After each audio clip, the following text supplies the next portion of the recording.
जय जय रामकृष्ण हरी. नमस्कार माऊली.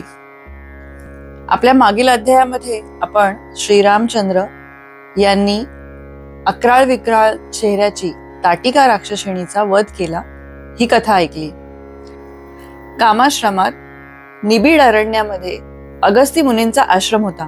त्या आश्रमामध्ये सुबाहू आणि मारीच या आपल्या 2 मुलांना घेऊन आश्रयासाठी आलेल्या ताटिका राक्षसिणीने आपल्या अतुलित बळाच्या गर्वामुळे अगस्ती मुनींना त्रास द्यायला सुरुवात केली होती.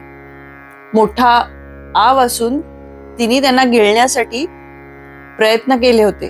त्यामुळे मिळालेल्या शापामुळे ताटिका राक्षसीण ही अतिशय कुरूप आणि महाभयंकर अशी होऊन तिथे येणाऱ्या सर्व मानवांना त्रास देत होती.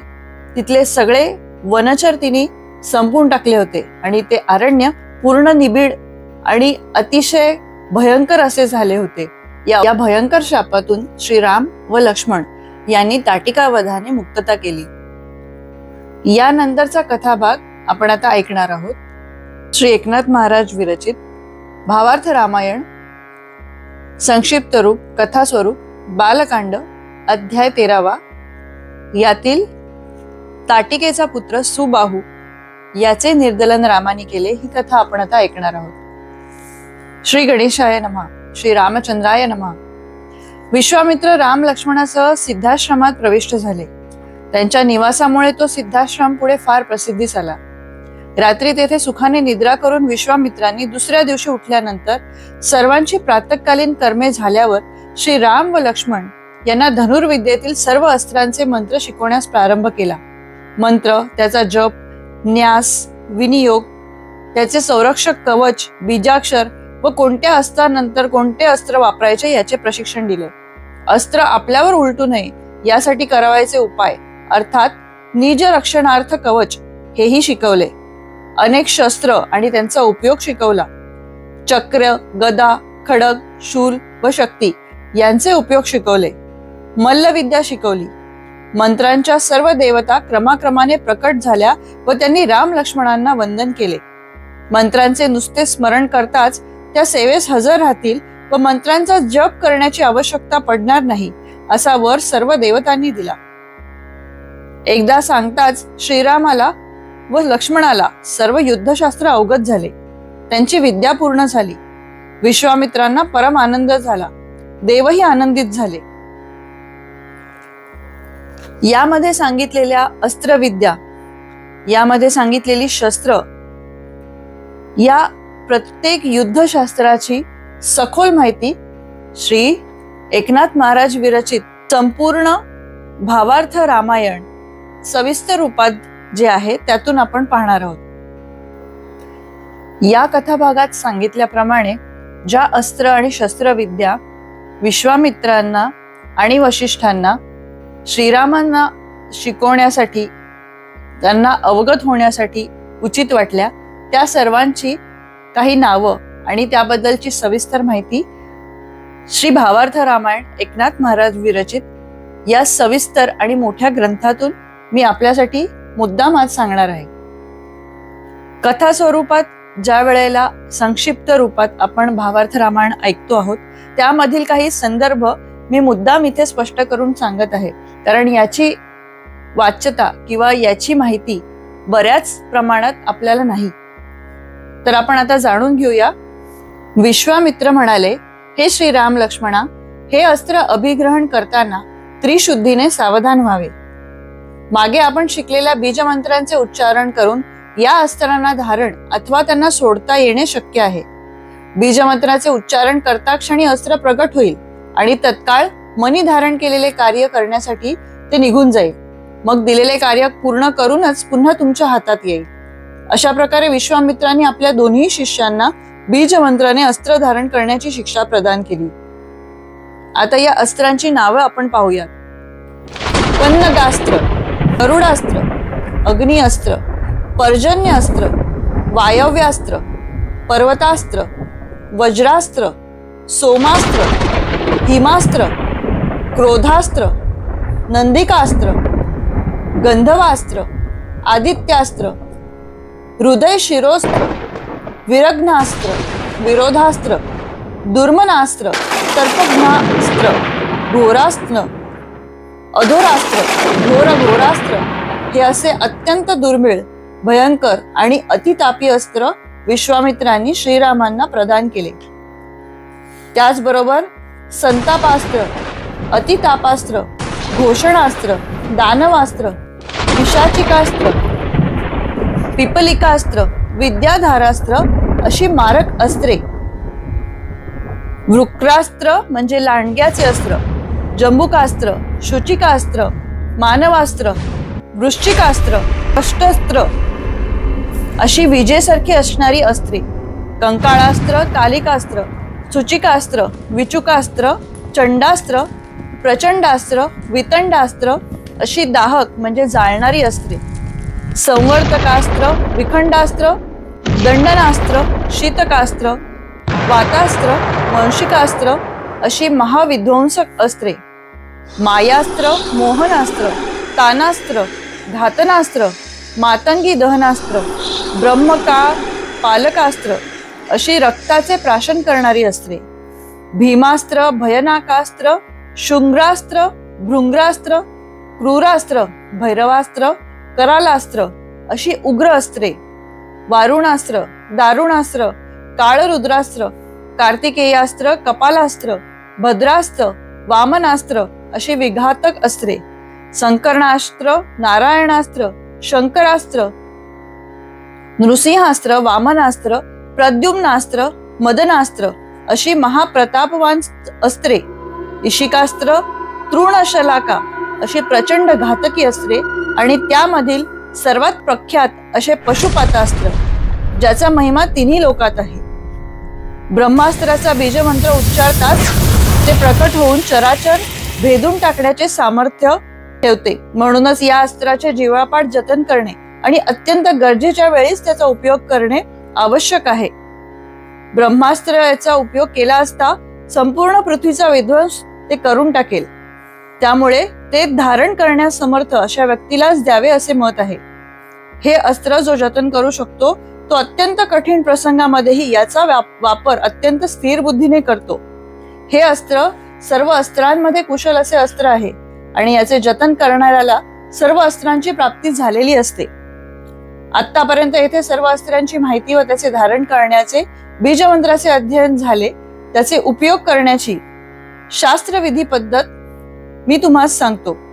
याच्या स्मरणाने ही सर्व अस्त्रे युद्ध समयी स्वतः प्रगटतात.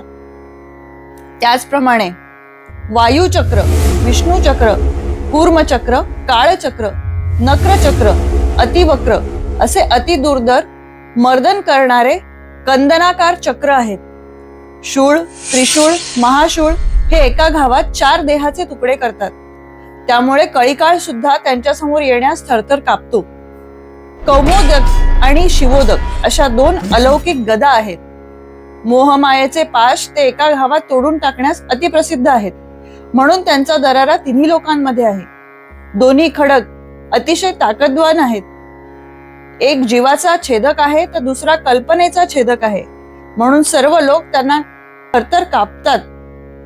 शिवशक्ती, विष्णुशक्ती, अनादी आदिशक्ती निसंशयाने लिंगदेह छेदून टाकतात. त्यामुळे सर्वजण त्यांना घाबरतात व त्यांच्या समोर येण्याचे सामर्थ्य कोणामध्येही नाही.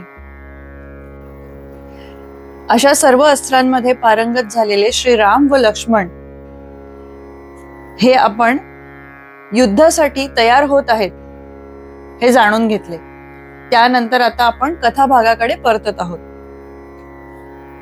आता विश्वामित्र स्वतःच्या आश्रमात जाण्यासाठी राम लक्ष्मणासह निघाले. रामानेच गुरूंना तसे सुचवले. मग त्रिवर्ग प्रवास करून विश्वामित्रांच्या दिव्य आश्रमात पोहोचले. तो आश्रम, त्यातील सर्व व्यवस्था, यज्ञ मंडप, यज्ञाची सर्व सामग्री आणि व्यवस्था पाहून रामाने विचारले, येथे राक्षस कुठून येतात व कसा त्रास देतात? विश्वामित्र म्हणाले, यज्ञ सुरू केला की 6व्या दिवसाच्या रात्री अचानक राक्षस येतात व यज्ञाचा विध्वंस करतात.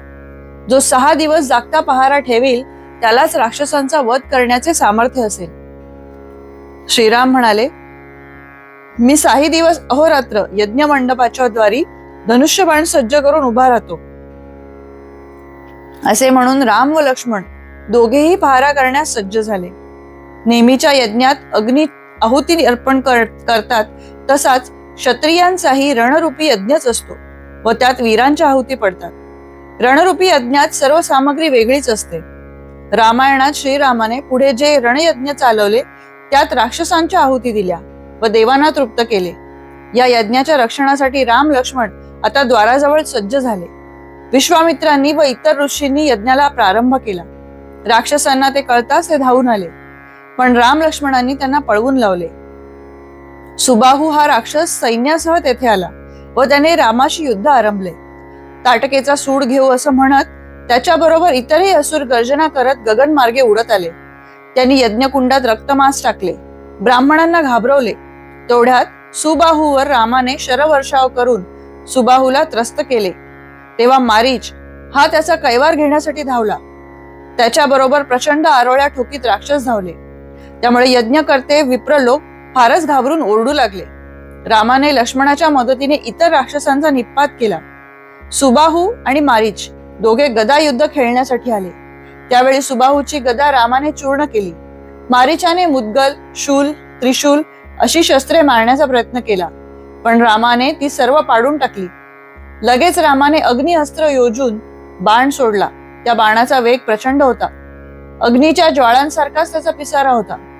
मारीचाला बाणाच्या वाऱ्याने व झळीने असा काही फटका मिळाला की तो दूर समुद्रात जाऊन पडला. तिथे शुद्धीवर आल्यावर त्याने रामाचे एवढे भय घेतले, आपले स्वाभाविक राक्षसपण आणि युद्ध प्रवृत्ती सोडून देऊन एका आश्रमात जाऊन त्याने तपश्चर्या करण्यास सुरुवात केली. सुबाहू आणि इतर राक्षसांचे रामाने निर्दालन केले. अशा प्रकारे रामाने यज्ञाला आलेले विघ्न नाहीसे केले, म्हणून सर्वांना आनंद झाला. आश्रमाच्या भोवती राक्षसांची मोठी मोठी प्रेते पडली होती. ती उचलून कोण नेणार असा सर्वांना प्रश्न पडला. तेव्हा भद्रकाली देवी जगदंबा असंख्य भूतावळ घेऊन तेथे आली आणि त्यांनी प्रेते उचलून नेली. आश्रम शुद्ध केला, सडे रांगोळ्या घातल्या. राक्षसांच्या भयाने ऋषी मूर्छित पडले होते. त्यांना लक्ष्मणाने सावध केले. नंतर ऋषींनी नदीवर जाऊन स्नाने केली व परत येऊन विश्वामित्रांसह रामाची अनेक प्रकारे स्तुती केली. विश्वामित्राने तर रामाची पाठ थोपटली व म्हटले, रामा, तू गुरुची आज्ञा पाळलीस, यथार्थ गुरुसेवा केलीस, गुरुला असलेली चिंता तूच दूर केलीस. तू सद्गुरूचे गुरुत्व आहेस, निश्चयाने गुरुज्ञान आहेस. तुझ्यामुळेच गुरुत्व सत्य ठरते. तू गुरुत्वाचा गौरव आहेस, गुरुत्वाचा महिमा आहेस, गुरुत्वाची पराकाष्ठा आहेस, गुरुत्वाचे निजतेज आहेस, गुरुचे निजधैर्य आहेस आणि तूच गुरुत्वाचे गांभीर्य आहेस. तू गुरुत्वाचे रहस्य आहेस, गुरुची उत्पत्ती स्थान, गुरुची निजशांती, गुरुची निजमूर्ती असून स्वानंदाचा भोग आहेस. हे श्रीराम, गुरुत्वाची निजमूर्ती असा तू सद्रूप, चित्स्वरूप आणि ब्रह्मरूप आहेस. तूच खरा गुरुगम्य तत्व आहेस. अशा प्रकारे श्रीरामांची प्रशंसा करीत विश्वामित्रांनी नंतर अनेक ब्राह्मणांना हजारो गायी दान दिल्या, सहस्त्रावधी सुवर्ण मुद्रा दान दिल्या. या इथे श्री एकनाथ महाराजांनी 2 ओळी लिहिल्या आहेत काव्य स्वरूप.